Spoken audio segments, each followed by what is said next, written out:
Que bom ter vocês aqui com a gente.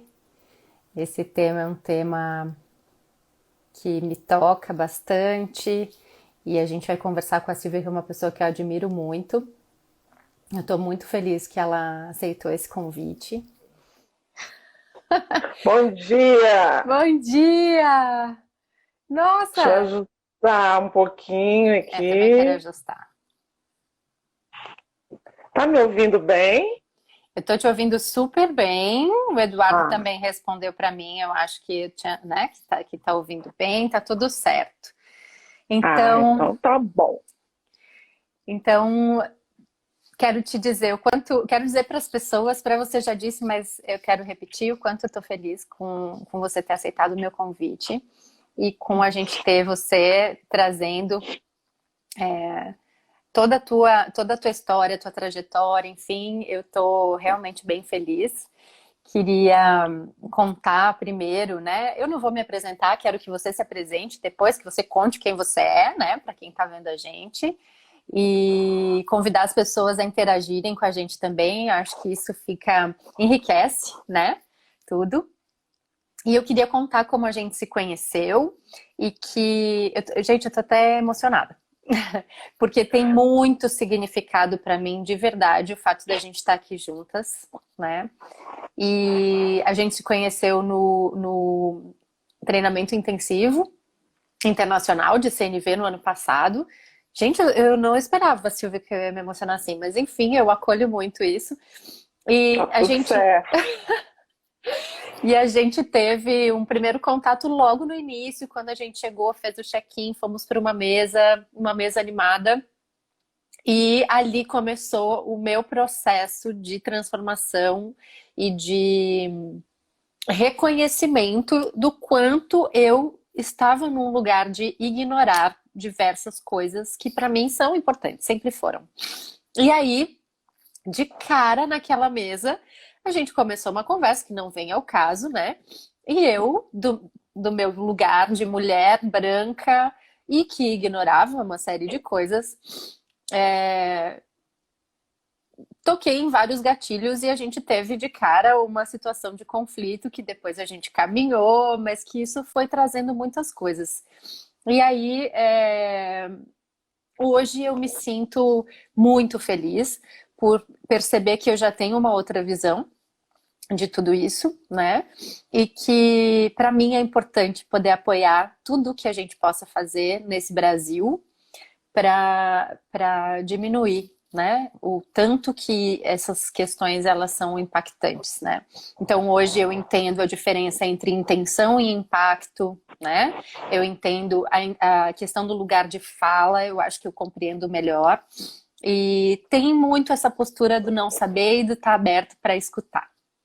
E eu devo muito, Silvia, a você e a tua força de expressão e sabedoria das coisas que você se posiciona. Então, eu estou realmente bem feliz, bem emocionada. E nos conecta a comunicação não violenta, né? E queria te pedir então para você contar um pouquinho de você e depois a gente partir para esse universo. Fala griot, como que pronuncia isso? Griot? Essa é uma palavra francesa, né, que já está portuguesada e aí no geral se pronuncia griot. Griot. Griot. E, Até que imaginei que era. pois é. Então, Silvia, quem é você? Então, pois é, eu tenho dito que essa tem sido uma das perguntas mais difíceis que eu tenho respondido ultimamente, porque eu acho que eu estou em processo de transição, assim, até de me reconhecer, de reconhecer, né, os meus pontos mais, talvez, mais permanentes, assim, que podem me dar essa noção de identidade. Mas talvez trazendo aqui, né, o que já é meio que lugar comum das apresentações, né? Sou Silvia, uma mulher de Belo Horizonte, nascida e criada aqui, então mineirinha da Gema, com uma formação em psicologia, já tendo atuado em várias áreas da educação, da própria psicologia, trabalhado com políticas públicas, e que mais recentemente vem tentando, né, que é sempre um processo, eu cada vez mais entendo isso, de integrar a comunicação não violenta na minha vida, assim, né, de Eu conheci, né, essa abordagem, não tem tanto tempo assim, né? E olhei para ela e vi que era uma possibilidade interessante, assim, de trazer para perto e de poder seguir as caminhadas que me interessam ao longo, né, da minha vida, enfim, tendo a CNV como suporte. Então, sou essa pessoa que está sempre aberta, né, para aprender, para descobrir, para também criar outras possibilidades, e eu acho que isso é um dos pontos que muito me chama a atenção dentro da comunicação não violenta, que está sempre posta, né, essa possibilidade de criação, e isso muito me interessa na vida, principalmente porque as minhas bandeiras, os temas que me interessam, têm a ver com uma urgência de criação de realidade, são os temas de raça e gênero. Então, quando aí eu olho para a CNV e vejo que a CNV se coloca nesse lugar de criação do novo, eu falo, opa, pode ter muita coisa aí que me interessa. Então, sou essa pessoa em constante processo de transformação. Acho que nessa pandemia isso foi até muito mais agudizado, mas transformações que me levam para o novo, que me trazem muito desconforto, mas que eu acabo acolhendo e sempre buscando, né, estar mais próxima, né, de um mundo que eu quero, das coisas que eu entendo que são necessárias para que a gente viva, né, a nossa plena humanidade. Me conecto muito com isso que você fala também, me conecto muito. Silvia, a gente preparou então algumas coisas para linkar, né, essa questão das histórias. Eu queria, antes da gente começar de fato, que você contasse um pouquinho sobre os griots, né, que agora aprendi o negócio de falar direito. E por que a gente pensou, você pensou, né, nisso? Sim, com muito prazer. Quando a gente pensou nessa, né, a gente já pensando, como é que, né, como é que vai ser essa live, como é que ela vai chamar? E aí surgiu, né, as histórias que nos contamos sobre o racismo, e eu acho que a gente tem muitas histórias para contar em relação, né, a esse fenômeno na nossa sociedade. Mas aí, logo em seguida, me veio, né, eu me conectei novamente com esse saber ancestral, né, de uma África Ocidental que nos apresenta essa tradição griot. Griot, como eu acabei de falar, já é uma palavra, né, que é imposta, né, pela colonização francesa, né, em alguns países ali da África Ocidental. Eu estou falando de Gana, eu estou falando do Mali, de Burkina Faso, alguns países bem ali a oeste da África, em que essa tradição é muito presente. E o que é essa tradição, né? Trazendo aqui para o nosso referencial ocidental, a gente costuma dizer que os griots são contadores de história. Mas aí, quando a gente começa a investigar um pouco isso, a gente vê que é isso, sim, eles estão contando história, mas é muito mais do que isso. Eles são verdadeiros guardiães da tradição, da cultura, da identidade dos seus povos. Né? Então, tem uma maneira de descrever que eu acho linda e poética, que eles e elas, né? Porque tem as mulheres griots também, então não é uma coisa específica, né, dos homens, mas que eles e elas são artesãos, são tecelões e tecelãs das histórias, da vida que é vivida, sabe, para além, né, desses registros da história pela escrita, o que é tão comum aqui no nosso mundo ocidental. Então, eles são mediadores, eles são educadores, eles são historiadores, eles são genealogistas, eles contam, né, das tradições. Enfim, eles são, né, esse elo mesmo, através das histórias que eles contam, eles articulam esse elo entre o passado, entre o presente e o futuro, né, de uma maneira poética, de uma maneira musical, de uma maneira que conecta a vivência com os sentimentos, com a alma, com a ancestralidade, com o futuro que se quer. Então, eu acho que é uma tradição belíssima e que tem muito para ensinar para a gente, né, sobre visão de mundo, sobre forma de a gente se relacionar, da gente se relacionar com o outro, da gente se relacionar com a gente mesmo.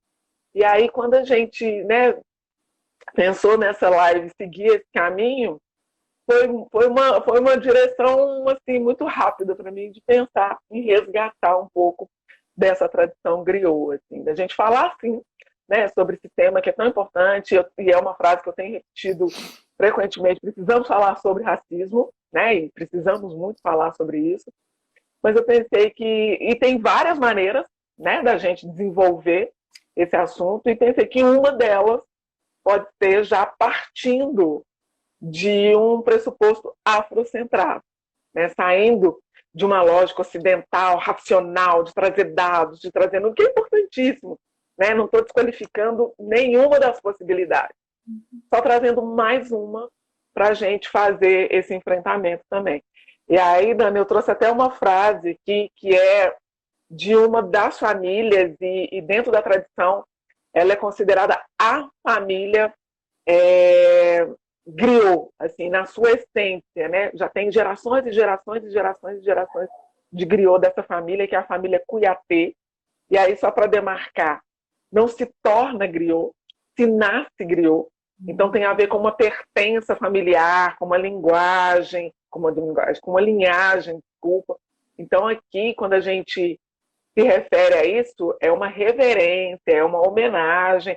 Eu jamais me intitularia, né, uma griot, né, respeitando essa tradição. E aí tem um griot que, inclusive, ele teve aqui no Brasil, né, que é o Sotigui Cuiatê, e ele vai dizer que as histórias, né, que aí já conectando com o nosso tema desse encontro de hoje, as histórias, elas não são só para serem lidas e serem entendidas. Aí já vai uma crítica direta, né, ao ponto de vista ocidental, que é o que a gente faz, né, de maneira geral.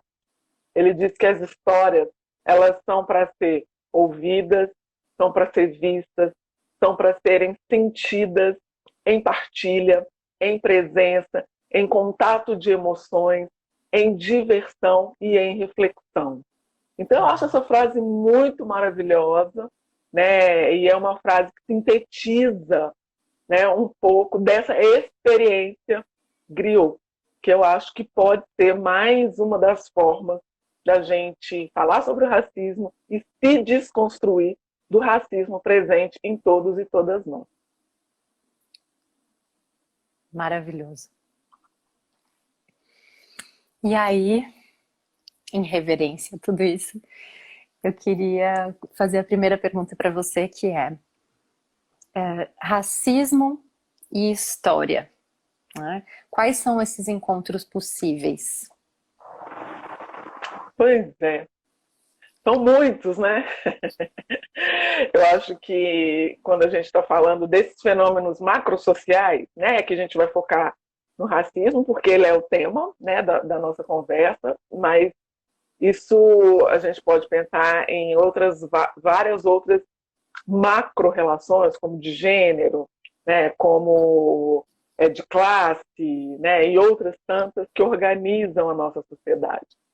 Que a gente pode pensar que o tempo inteiro, né, a gente está construindo capítulos de uma história, né, e construindo esse capítulo dessas histórias em várias dimensões, né, nas dimensões jurídicas, na dimensão das próprias políticas públicas, de como que o Estado, né, organizado em democracia ou não, se relaciona com aquele tema.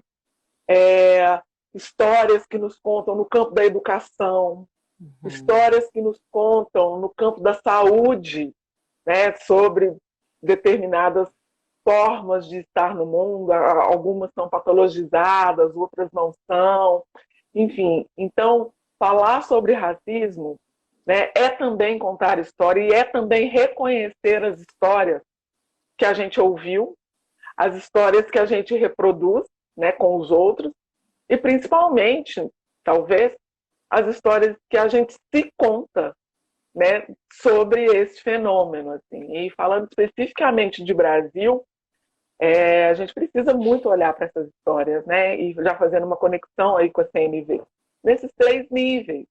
né, dessas histórias que eu me conto sobre o racismo, o que eu me conto? Tem uma história sendo contada, por mais que eu não tenha consciência disso, né, por mais que isso ainda esteja num nível muito irrefletido, né, do meu cotidiano, mas tem uma história sendo contada, sendo construída de mim para mim, independente de quem eu seja. Se eu sou uma pessoa negra, se eu sou uma pessoa branca, se eu sou uma pessoa indígena, né, falando dos 3 maiores grupos raciais que formaram, né, a nossa sociedade. No campo das relações, né, da como eu me relaciono com as pessoas que estão perto, dentro da minha própria família, né, no meu trabalho, nas relações que eu estabeleço de uma maneira geral, tem de novo histórias, né, sendo contadas, sendo produzidas, né, aí no encontro entre essas pessoas, e essas pessoas vêm de algum lugar, né, e elas se encontram e tem uma história acontecendo aí. Que histórias são essas?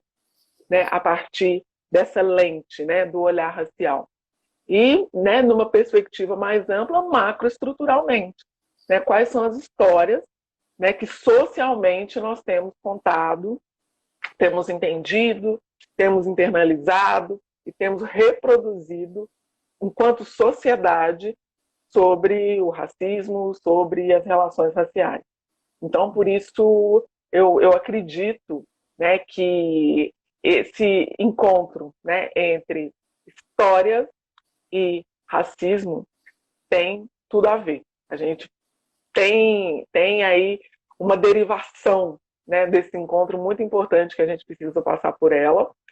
E aí, mais uma coisa que eu queria dizer, e eu percebi isso muito recentemente, assim, de que todos os espaços em que eu vou fazer formação, seja uma oficina, seja uma palestra, ou propriamente no curso, você estava lá e pode dizer disso também, eu sempre começo, e eu não tinha tido ainda um entendimento do porquê, mas eu tenho uma tendência, pelo menos, de começar revisitando a nossa própria história, a nossa história enquanto brasileiros e brasileiras.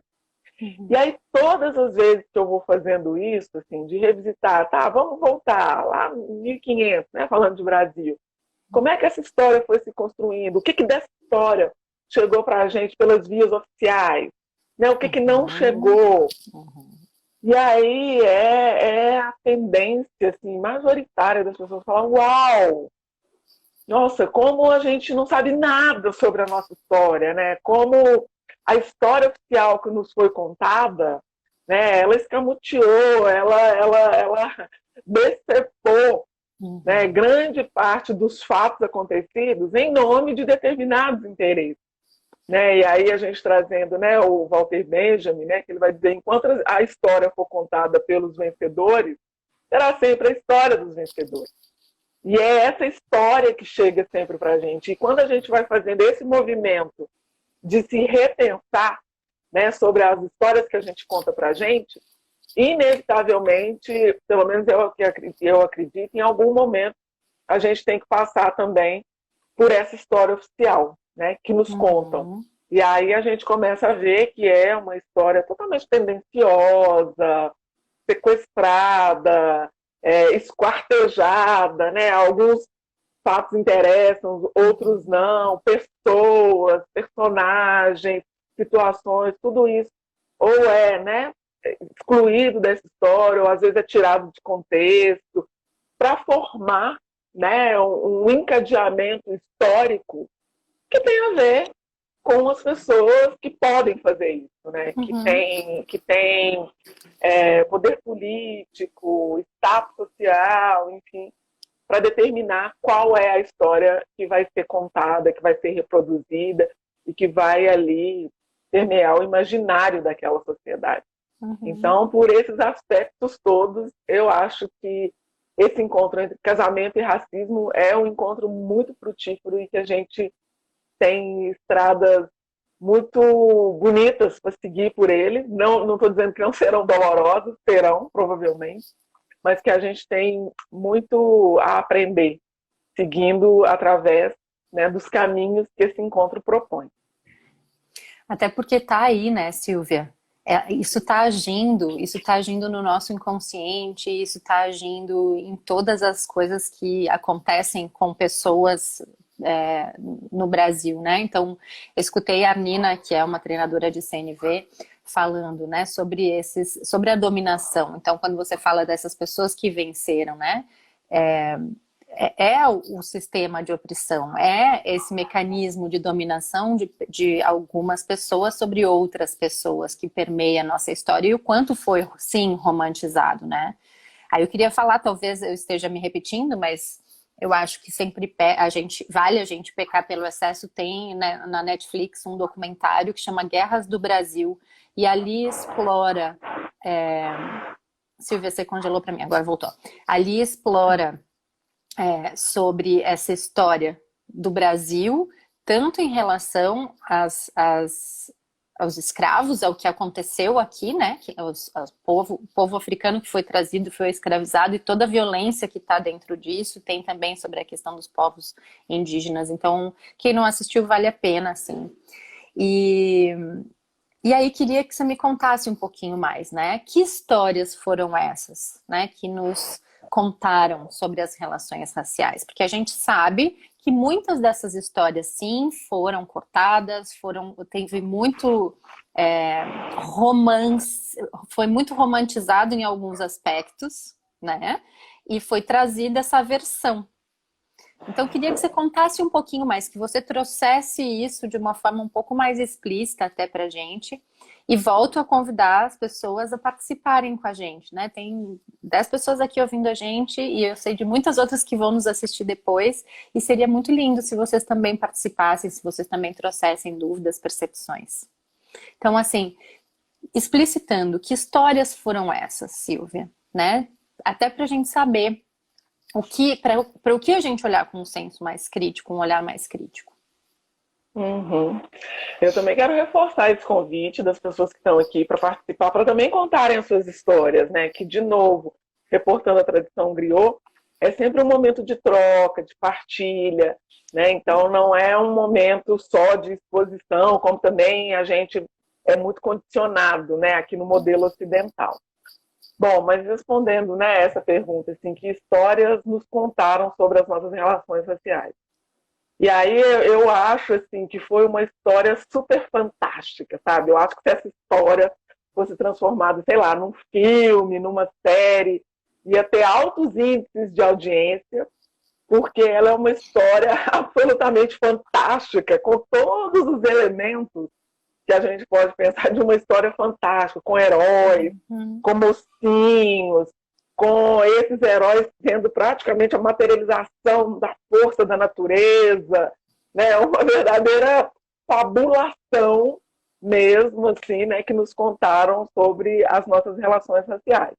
Então tem muita coisa dentro desse capítulo que a gente poderia trazer aqui, mas eu quero trazer um que, para mim, ele é um dos mais importantes, se não o mais importante dessa história que nos contaram sobre as nossas relações raciais, que é sobre a nossa democracia racial, né? Nos contaram, né? Nos disseram lá atrás, e eu estou falando isso de uma maneira muito informal, mas a gente sabe que isso foi feito, né, de uma maneira metódica, né, com a participação do Estado e tudo mais, mas para ficar aqui dentro do nosso contexto. Mas nos contaram uma história de que não havia conflitos entre nós, assim, né? Que nesse país, né, já começou uma história, né, como você trouxe esse termo, né, romantizada, né? Uma história, né, quase que um conto de fadas mesmo, que os portugueses vieram desbravando os mares e que chegam, né, aqui nas Américas, enfim. Né? E aí até o termo, né, usado, você vê que é dentro dessa lógica mítica, o descobrimento do Brasil. Como é que você descobre uma terra já habitada há séculos por pessoas que já tinham uma vida fluindo e organizada naquele... Que descobrimento que é isso? Né? Então a gente está falando de uma invasão, mas que dentro dessa história, né, recebeu aí essa marcação de que era um descobrimento. Ok. Depois que essa terra é invadida, né, e que se descobre as riquezas que essas terras tinham, é preciso trazer, né, se entende naquele momento que precisava trazer mais mão de obra para explorar essa terra e alimentar, né, um rei na Europa. E aí começa a se sequestrar pessoas em África, mas aí a gente não fala que é um sequestro, né?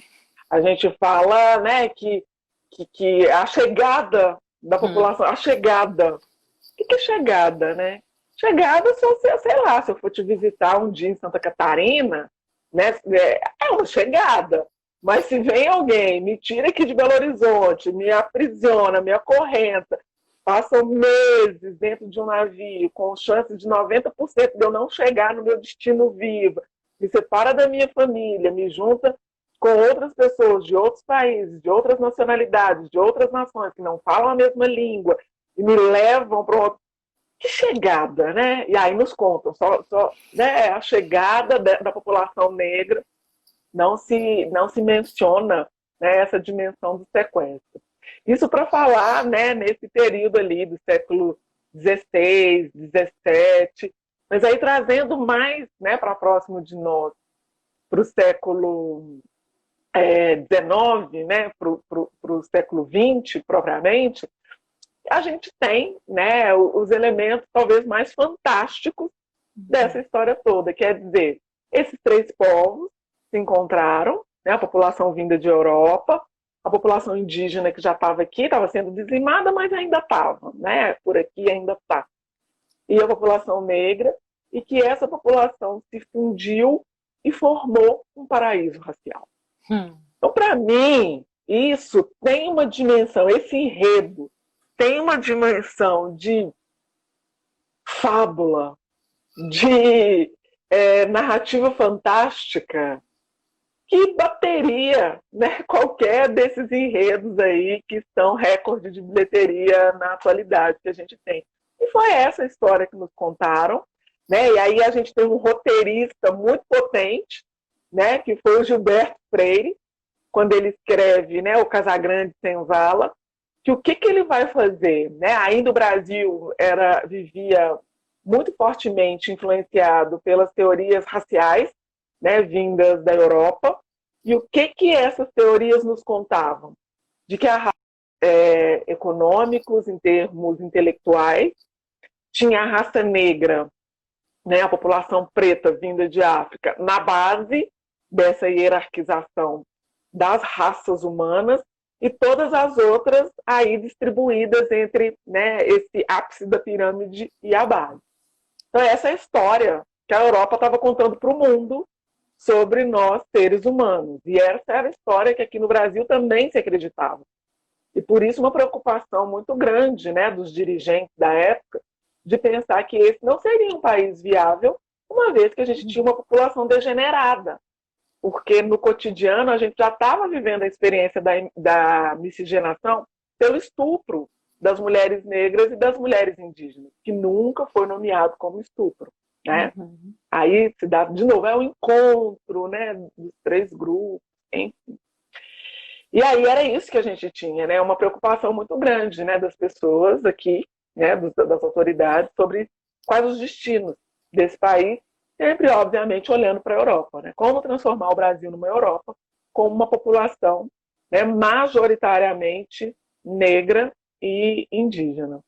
E aí é nesse caldo que surge, né, essa proposição, né, do Gilberto Freire de dizer, não, esse é o grande achado, né? Esse é o grande trunfo que nós temos, porque nós nos encontramos aqui, viemos de origens diferentes, mas conseguimos nos relacionar e produzir o que a gente tem de melhor, que é esse brasileiro, esse ser humano brasileiro, que não é nem índio, nem europeu, nem africano, mas é uma síntese, né, desse encontro, e é o melhor que a gente tem para oferecer. Então, esse capítulo da democracia racial, né, e alguns autores na sociologia vão dizer que é o mito de fundação da sociedade brasileira, é o mito que dá uma certa identidade, né, para a sociedade brasileira, ele é forjado ali, ele é rapidamente apropriado pelo Estado, Tem hora que está dando umas travadinhas, eu não sei se vocês estão conseguindo acompanhar. Está travando aí para vocês também?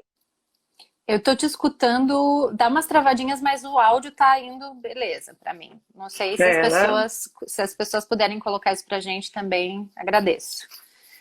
É. Então vamos adiante.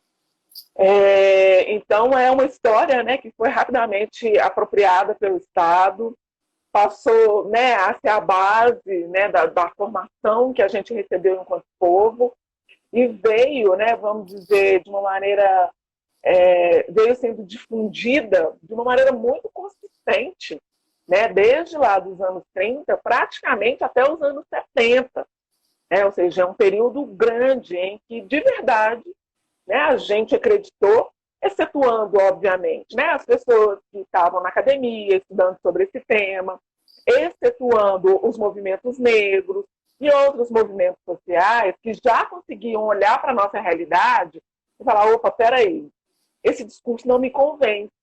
Né? Isso é a história formal oficial do Brasil, mas na prática não é nada disso. A gente tem relações de extrema tensão, de extrema desigualdade.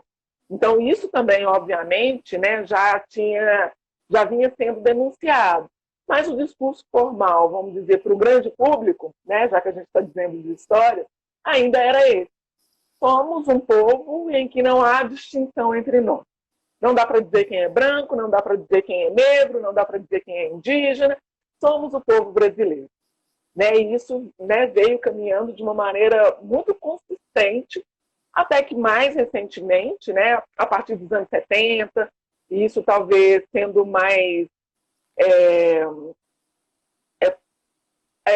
recepcionado pelo grande público nos anos 90 e de lá para cá, de que, olha, isso é um mito. Né? Nunca houve, né, essa democracia racial. Sempre houve uma hierarquização entre os grupos que compõem a sociedade brasileira. E não precisa de muito esforço para a gente poder perceber isso. Né? Mas aí, nesses anos, a partir dos anos 70, né, até os anos 2000, houve uma produção muito maciça e consistente de números que davam mostras disso. E aí tem um pesquisador das relações sociais, que eu sempre cito também, que é o Hélio Santos. E ele vai dizer isso. Ele tem um livro, né, que é A Busca, se não me engano é isso, A Busca dos Caminhos, A Busca pelos Caminhos do Brasil, alguma coisa nesse sentido. Que ele vai dizer, quando a gente olha para o Brasil, a gente tem dois Brasis. A gente tem o Brasil da população branca e a gente tem o Brasil da população negra. E ele vai sustentar esse argumento em dados. Né? Quando a gente pega os dados de desenvolvimento humano, especificamente da população branca, a gente tem um Brasil que se aproxima muito dos dados de desenvolvimento de países da Europa, em termos de habitação, de renda, de escolaridade, de acesso à saúde, à informação, mobilidade social e todos os índices que a gente quiser considerar. Ao passo que, quando a gente pega esses mesmos índices e considera a partir da população negra, e aí aqui eu estou chamando de negra, a população preta e parda, né, porque esses dois grupos da nossa sociedade, quando juntos, têm índices, né, de desenvolvimento muito parecidos, por isso que o movimento social agrupou e chamou de população negra, a gente vai ter números que colocam essa população muito próximas de países que têm os piores desenvolvimentos, por exemplo, na África. Né? Então, a gente está, sim, falando de dois países, de duas populações, né, que estão aqui no cotidiano convivendo, sim, mas que em termos de acesso, em termos de oportunidade, expectativa de vida, e todos os índices que a gente quiser mensurar de manutenção de vida e desenvolvimento humano, estão tendo experiências muito diferentes. Né? Então, tudo isso cada vez mais vem sendo apresentado. Né? O movimento negro vem fazendo um trabalho importantíssimo, né, de denunciar isso, de publicizar isso, com o advento da internet, né, das redes sociais de uma maneira geral. Esse canal se mostrou, pelo menos na minha avaliação, como um espaço muito importante de divulgação das informações, né? Porque a gente olha, né, para a nossa vida antes da internet. A gente tinha muito mais dificuldade de acesso, né? Porque a gente tinha o quê? A televisão, né? E aí a gente sabe, principalmente os canais abertos, eles são controlados por uma elite que tem interesse em quais são as informações que elas vão veicular. E a gente tinha as informações através de livros, né? E alguns grupos muito específicos, e que atingiam parcelas muito limitadas da população. Então a internet faz isso, né? Dá um boom. Então todo mundo praticamente hoje tem um celular que pode, né, não acessar um vídeo, mas recebe um WhatsApp. E aí é claro que a gente pode pensar os ônus e bônus disso, do que está chegando para as pessoas, mas tem sim esse caráter, né, de maior difusão, de maior, sei lá, purificação em termos de chegar para muito mais pessoas informações do que sempre chegou na história da nossa sociedade. Então, por isso que eu acho que esse capítulo da democracia racial, do mito da democracia racial, eu acho que é a maior história que nos contaram em termos das relações raciais, e porque também meio que esconde, né, alguns atores, assim, alguns protagonistas dessa história, né, porque parece que fica uma questão muito, né, voltada para a população negra. Ah, tá, então se a gente tem um problema para resolver, se há um problema para resolver, é a população negra que precisa resolver, né, essa questão, omitindo, né, o outro braço dessa história. É como se a gente fosse falar do machismo, excetuando a participação dos homens na subordinação das mulheres, né? Então, esse mito fez muito esse movimento também. De primeiro, não temos problemas, somos todos humanos, somos sociedade brasileira, essas generalizações todas, né, que fazem parte, né, das nossas leituras de sociedade, ainda hoje, infelizmente, e, né, tirou de cena, né, um dos protagonistas dessa história, que é o braço branco. Né? Ficou assim, então tá, se é que temos um problema, são as pessoas negras que vão resolver isso. O que não faz o menor sentido, porque a gente está falando de relações raciais.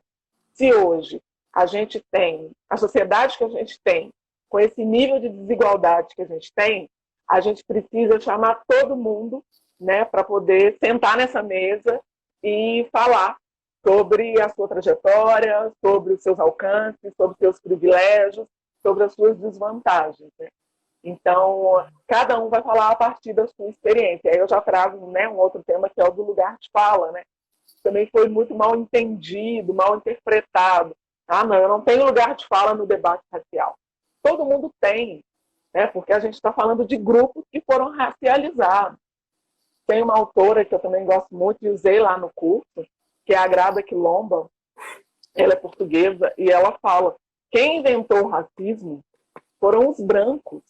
Então, no limite, quem deveria construir esse próprio racismo são os brancos. A gente nem tem nada, mas é claro que como nós somos, né, o polo mais atingido, mais espoliado dessa relação, é a gente que se movimenta. Talvez disso de que todo mundo precisa olhar. Que todo mundo precisa sentar nessa mesa e olhar para isso como um debate de todos, né? Acho que faz muito sentido. Silvia, eu queria retomar aqui uma pergunta que veio e que eu acho que faz muito sentido com isso que você falou. A Carlisa, ela escreve o seguinte: como professora, já tive que trabalhar esse tema da formação do Brasil e dos povos que o formaram, e foi muito difícil, porque não sabia quanto de realidade eu podia abordar. Como tratar esse tema com as crianças? Existem pistas? E aí talvez faça sentido, né, ter uma ideia também. Que idade essas crianças têm? Eu acho que, de qualquer maneira, eu acho que tem um discurso aí, né, para a gente transformar. Mas eu queria que você respondesse. E eu não sei se faz sentido para você a gente saber mais ou menos a idade, né? Uma fala de crianças. Qual ou se é o independente. nome da pessoa, Dani? Carlisa. Carlisa. Então, Carlisa, tem uma produção vastíssima de intelectuais, de pesquisadores e pesquisadoras negras falando especificamente sobre como abordar esse tema dentro dos processos educacionais. Aqui de BH, eu já cito, porque isso não é, né, o meu tema em que eu me aprofundo, né, de levar esse tema principalmente para crianças. Eu sempre trabalhei com adultos. Mas tem uma pesquisadora que ela é aqui da UFMG, ela é uma das grandes referências sobre educação, o tema da educação antirracista, educação e racismo, que é a Nilma Lino Gomes. Ela já foi, inclusive, ministra, né, quando a gente tinha, né, um ministério sobre as relações raciais. Já foi reitora de uma universidade né, luso-brasileira. Enfim, ela tem uma caminhada maravilhosa e toda a produção dela é dedicada a esse tema, a como trabalhar o tema das relações raciais nos espaços de formação, nos espaços de educação. Então, é um primeiro nome que eu já gostaria de indicar, né? E ela tem muita coisa publicada, tem muita coisa na internet, tem muito artigo, produziu muitos livros também. Então, seria uma referência, né, mais sistematizada de alguém que produz, que pensa sobre isso, como tratar disso em sala de aula. Mas, para além disso, tem outras autoras também que estão falando sobre isso. Posso repetir o nome, é Nilma Lino Gomes. Para além disso, quando a Dani fala, né, de idade, né, e aí eu vou usar um termo aqui, bem geralzão, que pode parecer estranho, mas para mim não é, que é desde sempre. Eu não sei se quem está aqui, e até a Dani já viu um vídeo, que ele, vez por outra, ele circula, né, muito na internet, que é de uma pesquisa. Ele se inicia com uma pesquisa que foi feita nos Estados Unidos, e depois várias pessoas têm, né, o rigor metodológico, e que são bonecas brancas e negras. Já viram esse vídeo? E elas muito novinhas, são criancinhas mesmo, bebês, assim, de 2 anos, 3 anos de idade. E o resultado dessa pesquisa mostra que já, né, ou seja, a criança anunciando as primeiras palavras, mas todas elas, né, ou pelo menos grande parte delas, independente também da sua pertença racial, se brancas ou se negras, elas escolhem, elas acham bonitas, e elas querem para elas as bonecas brancas.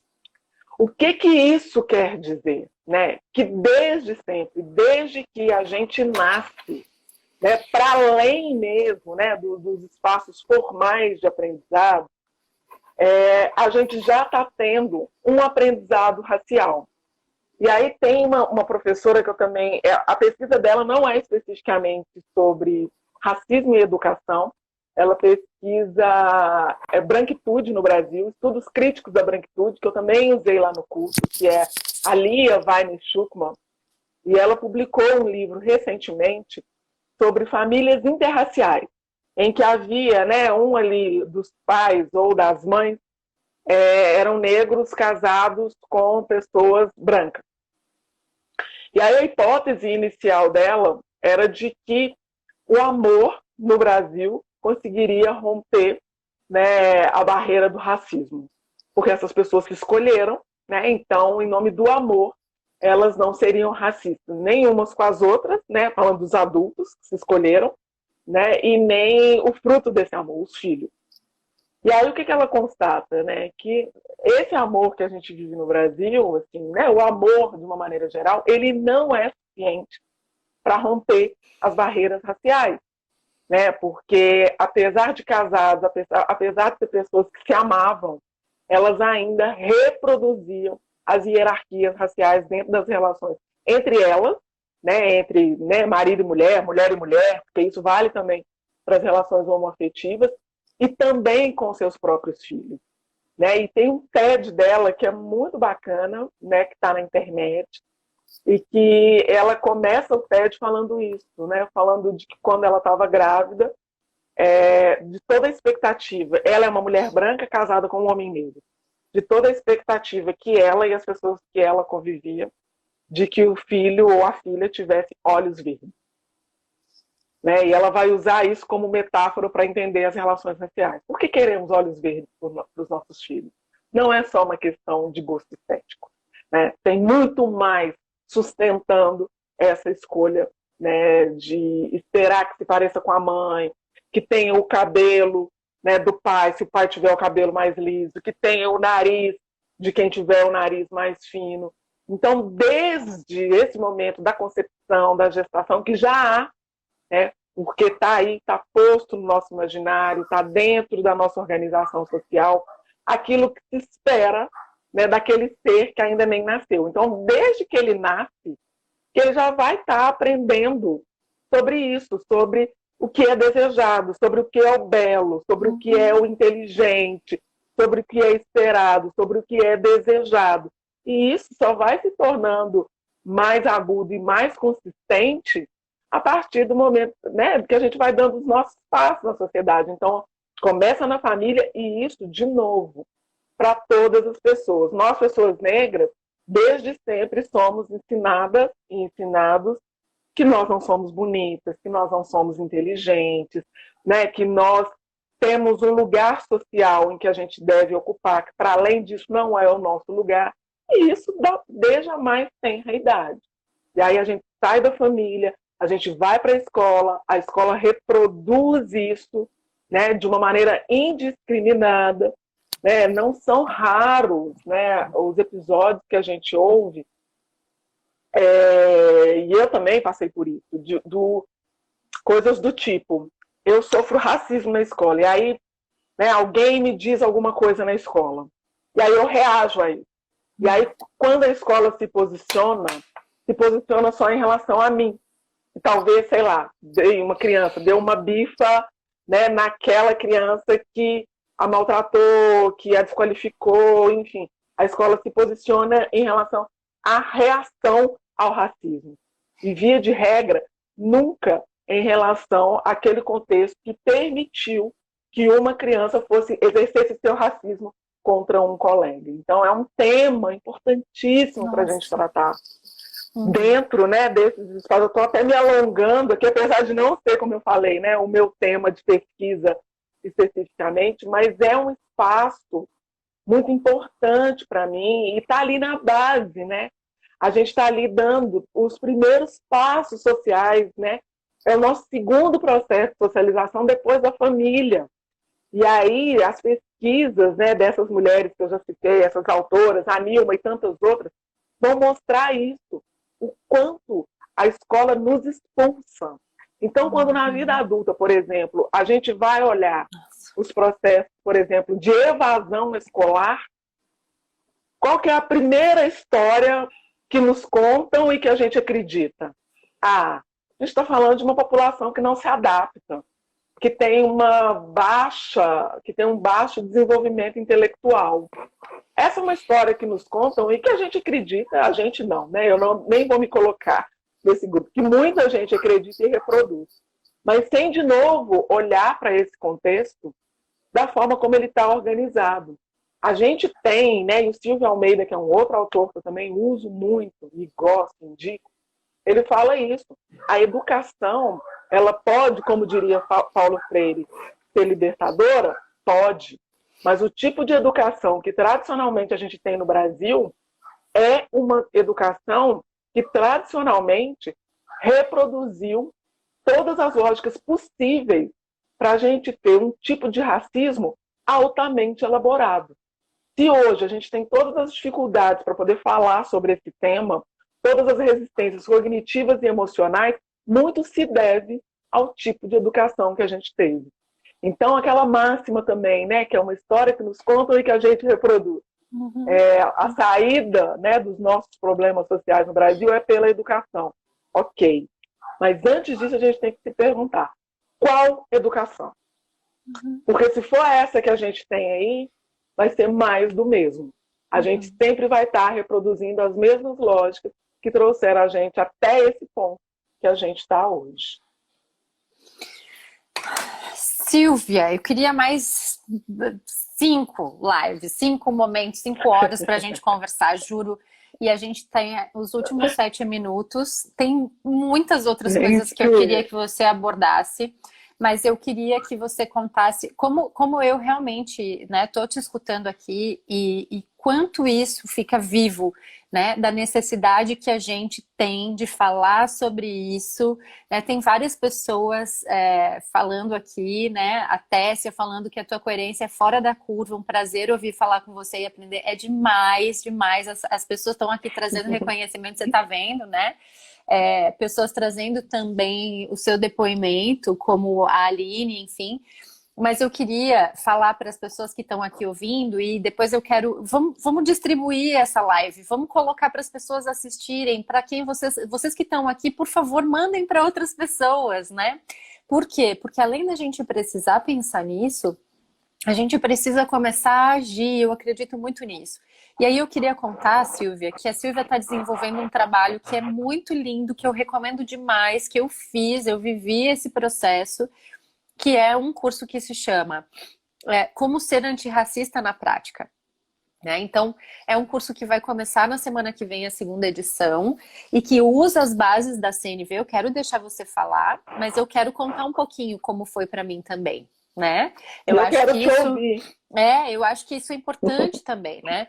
Então, eu quero apreciar publicamente a tua condução, que foi muito coerente com isso tudo que você traz, né? E trouxe materiais para a gente aprender mais e vivências e trocas.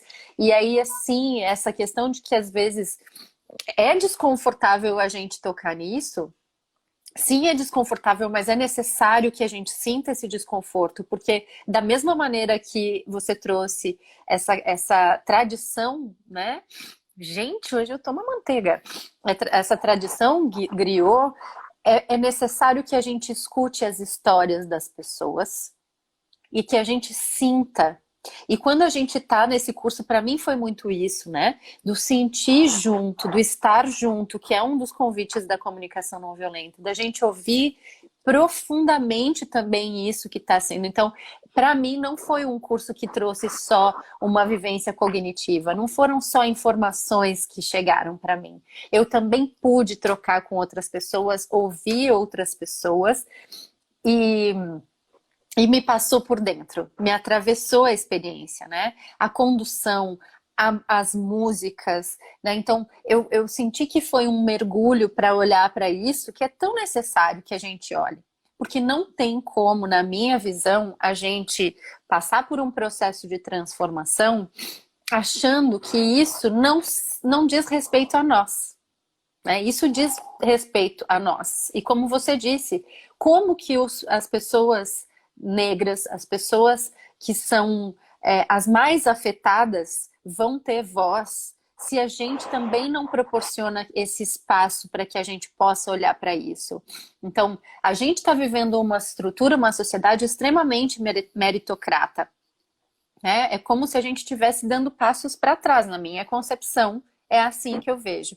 Então, eu acho que é parte da gente resistir a esse movimento, a gente olhar para essas coisas, tomar consciência. Então, como você disse, essa educação tradicional, que é o que a gente recebe, ela vai consolidar cada vez mais esses distanciamentos. E a gente está com um projeto em curso, né, de silenciamento, de afastamento, de polarização. Isso está acontecendo e eu quero me posicionar publicamente que eu sou contrária a isso, né?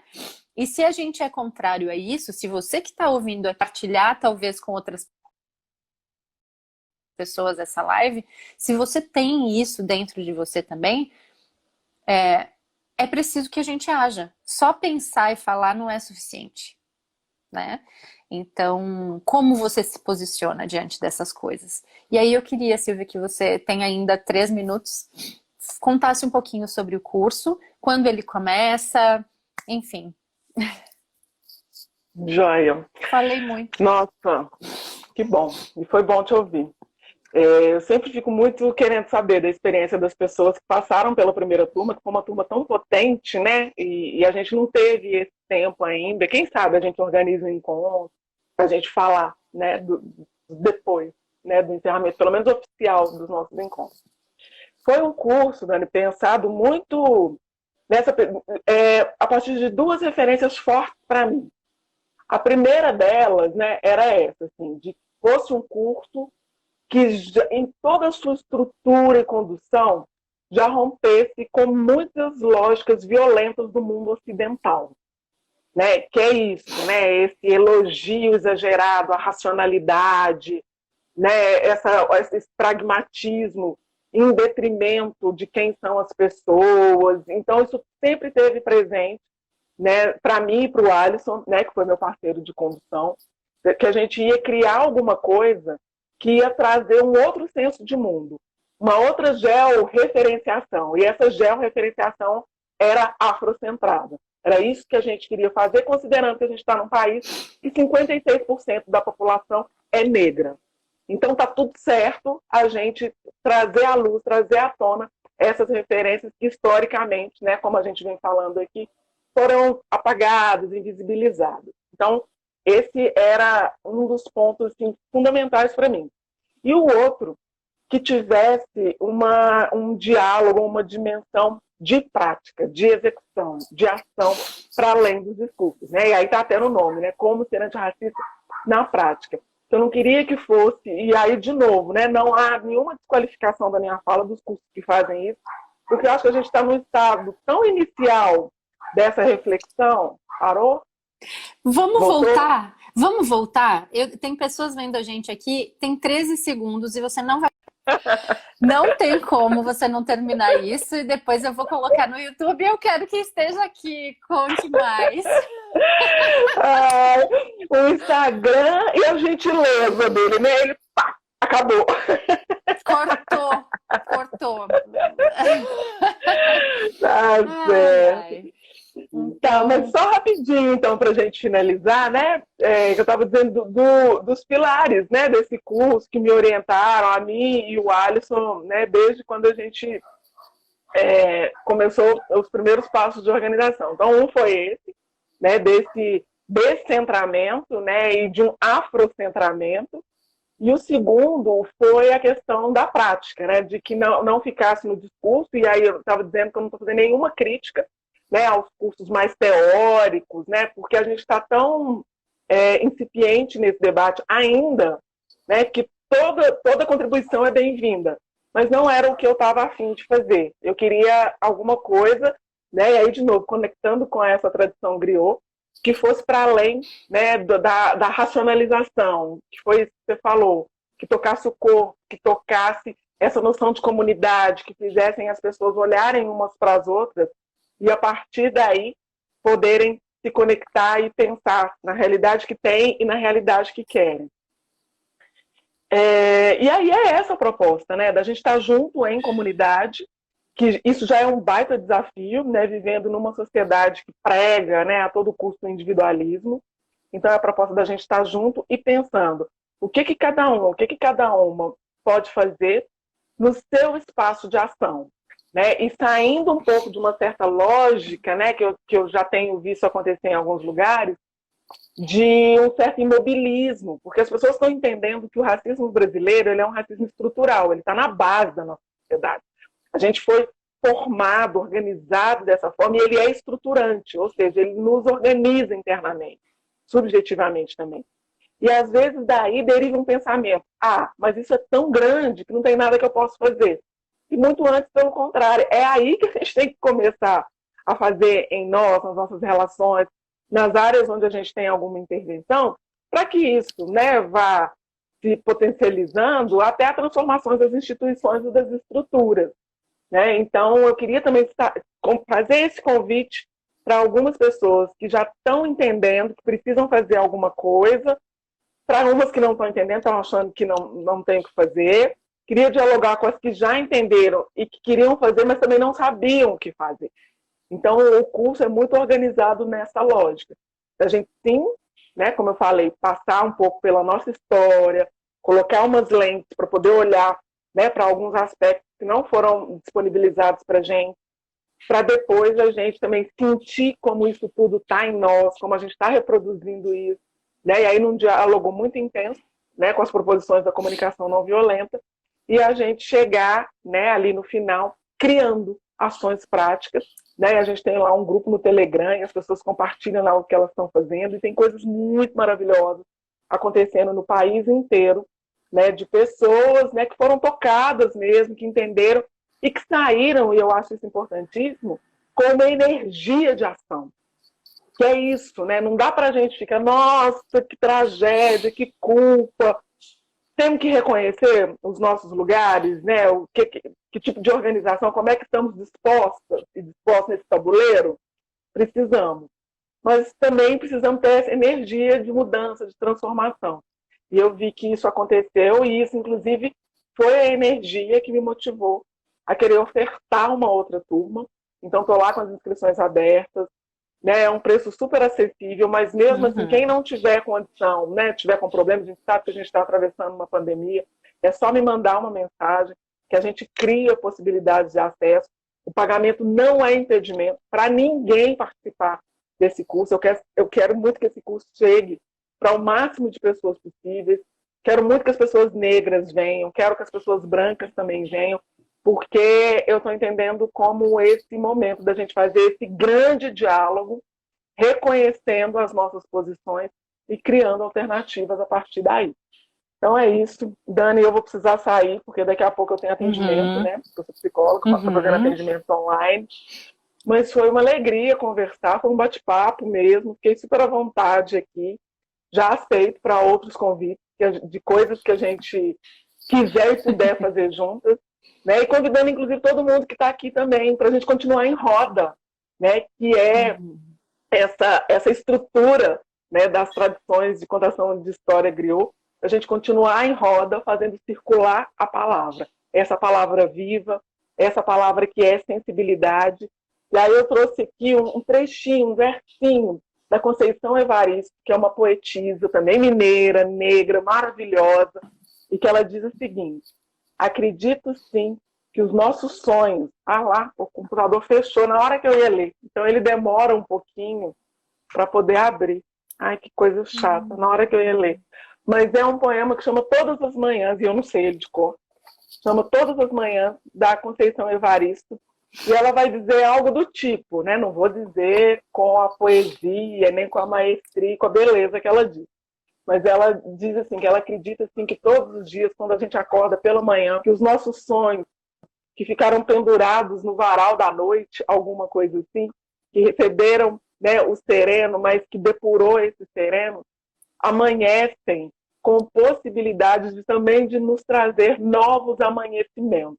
Então é essa a metáfora, né, do dia com a noite, e da gente também se reamanhecer, né, a cada dia, e reamanhecer com essa energia, com essa vontade de se reconhecer, né, com nossas luzes, com nossas sombras, e a partir daí seguir, né, aí trazendo o macho para a conversa, na construção desse mundo mais maravilhoso para todo mundo, e não especificamente para uns grupos. Então, Dani, muito obrigada pelo convite. Seguimos adiante. Se quiser voltar alguns dias dos encontros, vai ser super bem-vinda, está aberto lá para todo mundo. E vamos continuar essa conversa. Pela vida. Mulher, tu é maravilhosa. Muito obrigada. Meu negócio aqui tá caindo a bateria. O link tá na tua bio, né? Silvia Silva, Tá. Psicologia. Eu vou divulgar. E bom trabalho e show. Obrigada por quem voltou. Uma honra. Muito, muito obrigada. Um grande beijo.